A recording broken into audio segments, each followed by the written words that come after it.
बीडच्या मसाजोग येथील युवा सरपंच संतोष देशमुख यांची अपहरण करून खून करण्यात आला। या घटनेनंतर संपूर्ण बीड जिल्हा हादरला। एकंदरीत पाहायला गेलं तर संतोष देशमुख यांचं खून करण्या अगोदर अपहरण करण्यात आलं होतं। मात्र हे अपहरण का करण्यात आलं हे संपूर्ण जी घटना आहे ती समोर आलेली आहे। एकंदरीत पाहायला गेलं तर युवा सरपंच यांचं अपहरण करून खून करण्यात आला आणि यामध्ये मुख्य 6 आरोपींवरती गुन्हा दाखल करण्यात आला। त्यापैकी अपहरणावेळी ज्यावेळेस गाडी वापरली होती संतोष देशमुख यांचं अपहरण झालं त्यावेळेस ती काळी स्कॉर्पिओ जी आहे ती आता बीड पोलिसांनी ताब्यात घेतलेली आहे। एकंदरीत पाहायला गेलं तर संतोष देशमुख यांचं अपहरण करून खून करण्यात आला।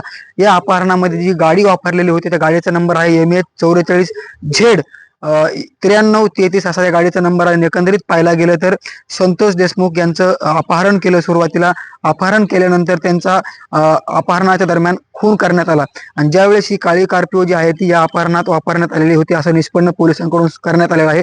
एकंदरीत पाहायला गेलं तर ही काळी स्कॉर्पिओ जी आहे ती पोलिसांनी ताब्यात घेतलेली आहे। संतोष देशमुख यांचं सुरुवातीला अपहरण झालं त्याच्यानंतर त्यांचा खून करण्यात आला। यामध्ये 6 आरोपींवरती गुन्हा दाखल करण्यात आला। त्यापैकी 3 आरोपींना बीड पोलिसांनी बेड्या ठोकलेल्या आहेत। त्यापैकी मुख्य जे आरोपी आहे घुले याला देखील अटक करण्यात आली। एकंदरीत पाहायला गेलं तर जी काळी स्कॉर्पिओ वापरली होती अपहरणामध्ये ती काळी स्कॉर्पिओ देखील आता बीड पोलिसांनी ताब्यात घेतलेली आहे। सकाळीच एकंदरीत पाहायला गेलं तर मुख्य आरोपी घुले याला पुण्यामधून स्थानिक गुन्हे शाखेने अटक केलेली आहे। याचबरोबर जी अपहरणामध्ये काळी स्कॉर्पिओ वापरण्यात आलेली होती ती देखील आता पोलिसांनी ताब्यात घेतलेली आहे। ही कारवाई बीड पोलिसांनी केल्याचं समोर आलेलं आहे। मुंबई तक योगेश काशी, बीड।